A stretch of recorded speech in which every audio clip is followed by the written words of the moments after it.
who lives in Flemington Borough and pays taxes that lives next to chicken coops and rabbit coops and dove cages. I don't know if there's anybody else in here who actually does, and I have for the last, like I said, 4 or 5 years. And last week I brought a real estate agent over to tell me what my quality of life is now worth, and she told me that my property values were decreased by at least $25,000 for living next to what I live next to, and the 3 properties across the street on Elwood Avenue have lost at least $20,000 for facing it. So I don't know if any of you have actually investigated my right to not lose money versus somebody else's right to make $20 or $30 to lose $25,000, especially in this economy when my property is my largest investment.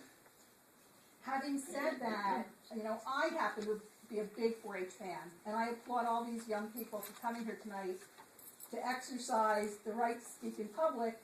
I hope they're going to exercise being good neighbors.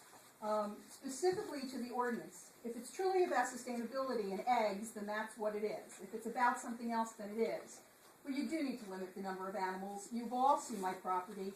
I have had in the last year 2 ripped to shred birds, white doves, where all that's left are bloody wings in 2 different sections of my property, one underneath a magnolia, another one in a garden that I was having weeded by a 16-year-old who had to then put on gloves to try to clean it up.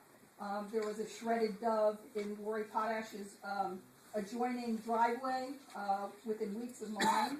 So there have been carcasses. You know, forget the chickens running around. That was an ongoing thing, but not recently because there's no chickens there, I don't think, at this time. But the 2 points that I want to address specifically to the ordinance, one is the noise. You know, I don't think anybody in this room has ever not been awakened by a bird in the morning, a cardinal or a blue jay or a robin, that's outside your window for 5 or 10 minutes at 5 o'clock in the morning and wakes you up. This is constant. This doesn't stop. I haven't been able to have my windows open at night for 3 years because the noise of all of the birds, and chickens do cluck and they make a lot of noise. Roosters crow, it's louder, but when you get a bunch of chickens, they wake you up, and they don't go away because they're in cages. They don't fly anywhere. So it is a big issue. The noise is a huge issue. As are coming home at night and seeing raccoons in my driveway. Raccoons scat all over my property line.